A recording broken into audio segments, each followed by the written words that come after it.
170, 190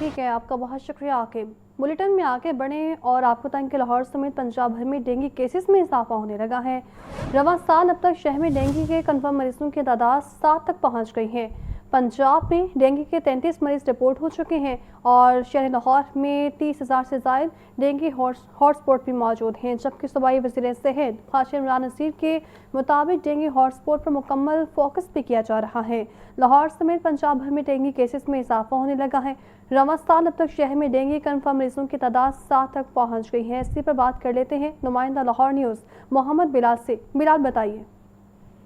جی بالکل، لاہور سمیت پنجاب بھر میں ڈینگی کیسز میں اضافہ جاری ہے اور محکمہ صحت کی رپورٹ کے مطابق شہر میں ڈینگی کے کنفرم مریضوں کی تعداد اس وقت 7 تک پہنچ چکی ہے، جبکہ راولپنڈی میں بھی ڈینگی کے 2 کنفرم مریض سامنے آ چکے ہیں، جبکہ رواں سال پنجاب میں ڈینگی کے 33 جو کنفرم مریض ہیں یہ رپورٹ ہو چکے ہیں، جبکہ اس کے ساتھ ساتھ لاہور میں 30,000 سے زائد ڈینگی ہاٹ سپاٹ موجود ہے۔ شہر میں ڈینگی ہاٹ سپاٹ خطرے کی علامت ہے، جبکہ ڈسٹرکٹ ہیلتھ اتھارٹی کی جانب سے ڈینگی سرویلنس تاحال شروع نہ کی جا سکی اور رواں سال ڈینگی وائرس میں اضافے کا بھی امکان ہے۔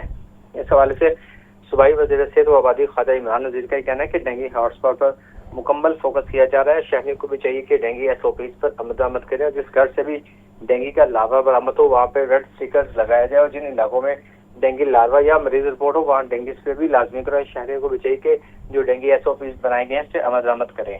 جی ٹھیک ہے۔ اربن ڈیولپمنٹ بلال یاسین کے حلقے میں ہفتہ وار کلی کچہری کا انعقاد۔ علاقہ مکینوں نے پانی، سیوریج، صفائی، ترقیاتی منصوبوں اور دیگر بلدیاتی مسائل بارے آگاہ کیا ہے۔ وزیر ہاؤسنگ بلال یاسین نے جاری ترقیاتی اور فلاحی منصوبوں کی رفتار مزید تیز کرنے کے عزم کا اظہار کیا ہے۔ وزیر ہاؤسنگ اینڈ اربن ڈیولپمنٹ بلال یاسین کے حلقے میں ہفتہ وار کلی کچہری کا انعقاد۔ علاقہ مکینوں نے پانی، سیوریج، صفائی، ترقیاتی منصوبوں اور دیگر بلدیاتی مسائل بارے آگاہ کیا ہے۔ وزیر ہاؤسنگ بلال یاسین نے جاری ترقیاتی اور فلاحی منصوبوں کی رفتار مزید تیز کرنے کے عزم کا اظہار بھی کیا گیا ہے۔ ہفتہ وار کلی کچہری کا یہ انعقاد کیا گیا ہے صوبائی وزیر ہاؤسنگ کی جانب سے اور علاقہ مکینوں نے پانی، سیوریج، صفائی، ترقیاتی منصوبوں اور جبکہ دیگر بلدیاتی مسائل بارے صوبائی وزیر ہاؤسنگ کو آگاہ بھی کیا ہے۔ آپ کو بتائیں کہ کام کی رفتار تیز کرنے کے عزم کا اظہار بھی کیا گیا ہے۔ بجٹ میں تنخواہ دار طبقے کے لیے مجوزہ ٹیکس ریلیف کافی نہیں ہے۔ مڈل کلاس کی آمدنی ریاست کو بلا واسطہ ٹیکس کے طور پر واپس آئے گی۔ سابق وفاقی وزیر گوہر اعجاز کا ایکس پر یہ بیان سامنے آیا ہے۔ کہتے ہیں تنخواہ دار طبقہ معیشت کا سب سے اہم طبقہ ہے۔ حکومت کو مشورہ دیتا ہوں تنخواہ دار خاندانوں کو مزید ریلیف فراہم کرے۔ آپ کو بتا رہے ہیں بجٹ میں تنخواہ دار طبقے کے لیے مجوزہ ٹیکس ریلیف کافی نہیں ہے اور مڈل کلاس کی آمدنی ریاست کو بلا واسطہ ٹیکس کے طور پر واپس آئے گی، جبکہ وفاقی وزیر گوہر اعجاز کی جانب سے یہ بیان سامنے آیا ہے اور انہوں نے اپنے بیان میں کہا ہے کہ تنخواہ دار طبقہ معیشت کا سب سے اہم طبقہ ہے۔ حکومت کا مشورہ دیتا ہوں تنخواہ دار خاندانوں کو مزید ریلیف بھی فراہم کریں۔ بجٹ میں تنخواہ دار طبقے کے لیے مجوزہ ٹیکس ریلیف کافی نہیں ہے۔ مڈل کلاس کی آمدنی ریاست کو بالواسطہ ٹیکس کے طور پر واپس آئے گی۔ سابق وفاقی وزیر گوہر اعجاز کی جانب سے یہ ایکس پر بیان سامنے آیا ہے۔ پنجاب یونیورسٹی کے زیر اہتمام ملک بھر میں انڈر گریجویٹ پروگرامز کے لیے انٹری ٹیسٹ شروع ہو چکے ہیں۔ Voice chancellor doctor Muhammad Ali نے امتحانی مراکز کا دورہ کیا ہے، انٹری ٹیسٹ کے انتظامات کا جائزہ بھی لیا ہے، جبکہ ملک بھر میں 105 امتحانی مراکز میں داخلہ ٹیسٹ بھی لیا جا رہا ہے۔ آپ کو بتا رہے ہیں پنجاب یونیورسٹی کے زیر اہتمام ملک بھر میں انڈر گریجویٹ پروگرامز کے لیے انٹری ٹیسٹ شروع ہو چکے ہیں۔ Voice chancellor doctor Muhammad Ali نے امتحانی مراکز کا دورہ بھی کیا ہے، انٹری ٹیسٹ کے انتظامات کا جائزہ لیا ہے۔ ملک بھر میں 105 امتحانی مراکز میں اس وقت داخلہ ٹیسٹ دیا جا رہا ہے۔ آپ کو بتا رہے ہیں پنجاب یونیورسٹی کے زیر اہتمام ملک بھر میں انڈر گریجویٹ پروگرامز کے لیے انٹری ٹیسٹ جاری ہے اور vice chancellor doctor Muhammad Ali نے امتحانی مراکز کا دورہ کیا ہے، انٹری ٹیسٹ کے انتظامات کا جائزہ لیا ہے۔ ملک بھر میں اس وقت 105 امتحانی مراکز میں داخلہ ٹیسٹ لیا جا رہا ہے۔ پنجاب یونیورسٹی کے زیر اہتمام ملک بھر میں انڈر گریجویٹ پروگرامز کے لیے انٹری ٹیسٹ جاری ہیں، جبکہ آپ کو بتائیں کہ voice chancellor doctor Muhammad Ali نے امتحانی مراکز کا دورہ بھی کیا ہے۔ اسی پر بات کر لیتے ہیں عاطف پرویز سے۔ عاطف بتائیے، عاطف سے بھی اس بارے جانیں گے، ابھی اس پر بات کر لیتے ہیں سجاد حسین سے۔ سجاد بتائیے گا۔ جی بالکل جی، پنجاب یونیورسٹی کے زیر اہتمام ملک بھر میں انڈر گریجویٹ پروگرام کے لیے اینٹی ٹیسٹ کا انعقاد کیا گیا ہے۔ Vice chancellor doctor Muhammad Ali نے امتحانی مراکز کا دورہ کیا۔ Chairman admission committee doctor Mahmood Saleem اور دیگر نے امتحانی مراکز کا دورہ کیا اور vice chancellor doctor Muhammad Ali نے اینٹی ٹیسٹ کے انتظامات کا جائزہ لیا۔ 31,000 سے زائد طلباء و طالبات نے اینٹی ٹیسٹ کے لیے رجسٹریشن کرائی ہے۔ ڈاکٹر محمد علی شاہ کا کہنا ہے کہ ملک کے اہم شہروں میں داخلہ ٹیسٹ کے لیے امتحانی مراکز قائم کیے گئے تھے۔ اسلام آباد، کراچی، کوئٹہ، پشاور، گلگت، سکردو سمیت دیگر شہروں میں امتحانی مراکز قائم کیے گئے تھے۔ والدین کے لیے مناسب جگہ اور پانی کا انتظام بھی موجود تھا۔ ترجمان کا کہنا ہے کہ ملک بھر میں 105 امتحانی مراکز میں داخلہ ٹیسٹ لیا جا رہا ہے اور تمام انڈر گریجویٹ پروگرام میں داخلوں کے لیے 7 قسم کے اینٹی ٹیسٹ جو ہیں وہ لیے جا رہے ہیں۔ انڈر گریجویٹ داخلوں کے لیے 25% نمبر جو ہے وہ اینٹی ٹیسٹ میں مختص کیے جا رہے ہیں۔ اس کا ویٹر جو ہے وہ 25% مانا جائے گا اور طلباء و طالبات کی سہولت کے لیے 2 شفٹوں میں اینٹی ٹیسٹ لیا جا رہا ہے۔ امیدوار اور والدین کی رہنمائی کے لیے اسٹالز اور نیو کیمپس میں شٹل سروس کی سہولت بھی دی گئی تھی۔ جی ٹھیک ہے، آپ کا بہت شکریہ۔ کے فیصلے سے اہتمام زرعی توسیعی افسران کی استعداد کار میں اضافے کے لیے تربیتی ورکشاپ کا انعقاد کیا گیا ہے۔ سیکرٹری زراعت پنجاب نے افتخار علی ساہو کی اختتامی تقریب میں شرکت۔ سیکرٹری زراعت نے کامیاب تربیتی پروگرام کے انعقاد پر منتظمین کو خراج تحسین پیش کیا۔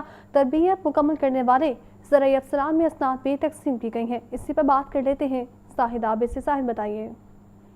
جی بالکل، اس تقریب میں سیکرٹری زراعت افتخار علی ساہو نے افسران سے خطاب کرتے ہوئے کہا کہ جدید زرعی تقاضوں سے ہم پیشہ ورانہ تربیت اس وقت بہت ضروری ہے اور خاص طور پر جدید ٹیکنالوجی کسانوں تک پہنچانے میں زرعی تشریح افسران اپنا اہم کردار ادا کریں۔ ان کا کہنا تھا کہ موسمیاتی تبدیلیوں کے چیلنج سے نمٹنے کے لیے جدید زرعی علوم اور مہارتوں سے ایک لازمی طور پر آگاہی ہونی چاہیے اور تمام افسران اس پر کام کریں تاکہ زرعی تشریح نظام کو جدید، مؤثر اور کسان دوست بنانے کے لیے عملی اقدامات کیے جائیں۔ تقریب میں ان افسران نے شرکت کی جنہوں نے یہ کورس کامیابی سے مکمل کیا اور اب توسیع منصوبوں پر ان کی خدمات فراہم کی جائیں گی تاکہ کسانوں کو جدید خطوط پر آگاہی دی جا سکے۔ جی ٹھیک ہے، آپ کا بہت شکریہ۔ پنجاب میں 70 روز میں 9 کروڑ سے زائد شہریوں کا مفت سفر۔ حکومت اس مد میں 1 ارب 60 کروڑ روپے اضافی سبسڈی ادا کی ہے۔ وزیر اعلیٰ پنجاب مریم نواز شریف کا کہنا ہے کہ مشکل معاشی حالات میں عوام کو ریلیف دینا حکومت کے اولین ترجیحات میں شامل ہے۔ پنجاب کی جانب سے عوام کو مفت سفری سہولت فراہم کی گئی۔ ریکارڈ تعداد میں شہری مستفید ہوئے۔ صوبے بھر میں پبلک سیکٹر کی 8 ٹرانسپورٹ سروسز پر 70 روز کے دوران 9 کروڑ سے زیادہ افراد نے مفت سفر کیا۔ حکومت نے اس مقصد کے لیے 1 ارب 60 کروڑ روپے اضافی سبسڈی بھی ادا کی۔ لاہور سمیت پنجاب کے 26 اضلاع میں روزانہ 13 لاکھ سے زیادہ شہریوں نے مفت سفری سہولت سے فائدہ۔ اعداد و شمار کے مطابق اورنج لائن میٹرو ٹرین پر 70 روز کے دوران تقریباً 2 کروڑ 30 لاکھ جبکہ روزانہ 3 لاکھ 29 ہزار سے زیادہ مسافروں نے سفر کیا۔ لاہور میٹرو بس سروس پر 1 کروڑ 60 لاکھ سے زائد جبکہ اسپیڈو اور فیڈر بسوں پر 1 کروڑ 6 لاکھ سے زائد مسافروں نے مفت سفر کیا۔ Multan metro bus, Rawalpindi feeder roots اور لاہور گرین بس سروس سمیت دیگر شہروں کی گرین بس سروسز پر بھی لاکھوں شہریوں نے سہولت سے استفادہ کیا۔ وزیر اعلیٰ پنجاب کا کہنا ہے مشکل معاشی حالات میں مفت سفر عوام کا حق سمجھتے ہیں۔ صرف 70 روز میں تقریباً 9 کروڑ افراد کو مفت سفری سہولت فراہم کرنا حکومت پنجاب کا منفرد ریکارڈ ہے۔ وزیر اعلیٰ پنجاب مریم نواز کے کلین پنجاب ویژن کے تحت محمود بوٹی لینڈ فل سائٹ کی بحالی کا منصوبہ تکمیل کے قریب ہے جبکہ پاکستان کے پہلے کاربن کریڈٹ مارکیٹ منصوبے کے فیز 2 کا بھی آغاز ہو چکا ہے۔ میتھین گیس کو توانائی میں تبدیل کر کے آمدن اور ماحولیاتی بہتری کے لیے نئے امکان پیدا ہوں گے جا رہا ہے جبکہ کاربن کریڈٹس کے ذریعے مستقل آمدن کے نئے ذرائع بھی حاصل ہوں گے۔ سینئر وزیر مریم اورنگزیب نے محمود پوٹی لینڈ فل سائٹ کا دورہ کیا اور فیز 2 کے تحت جدید فلیرنگ سسٹم کا افتتاح کیا۔ سی ای او روڈا عمران امین نے منصوبے کی پیش رفت اور ماحولیاتی فوائد سے متعلق بریف کیا۔ حکام کے مطابق دہائیوں سے موجود کوڑے کے پہاڑوں کو سائنسی بنیادوں پر ڈمپ کر کے مٹی سے ڈھانپا جا رہا ہے جس سے ماحولیاتی آلودگی، بدبو اور تعفن میں نمایاں کمی آئی ہے۔ 43 ایکڑ پر مشتمل لینڈ فل سائٹ کی مرحلہ وار بحالی جاری ہے جہاں 11 ایکڑ پر 5 میگا واٹ سولر پارک جبکہ 31 ایکڑ پر اربن فارسٹ قائم کیا جا رہا ہے۔ جدید فلیئر سسٹم اور گیس ریکوری نیٹ ورک کے ذریعے میتھین گیس کا اخراج کنٹرول ہوگا، کاربن ایمیشنز میں کمی آئے گی اور فضائی معیار بھی بہتر ہوگا۔ سینئر وزیر مریم اورنگزیب نے روڈا کے ماحول دوست اقدام کو سراہتے ہوئے کہا کہ یہ منصوبہ پنجاب میں پہلی بار climate action, urban regeneration, sustainable development کا مربوط ماڈل پیش کر رہا ہے۔ محمود بوٹی لینڈ فل کی بحالی نہ صرف ویسٹ کو ویلتھ میں بدلنے کی کامیاب مثال بنے گی بلکہ کاربن کریڈٹس، گرین انرجی اور سولر منصوبوں منصوبوں کے ذریعے پنجاب کی گرین اکانومی کو بھی مضبوط بنائے گی۔ حسن رضا، لاہور نیوز۔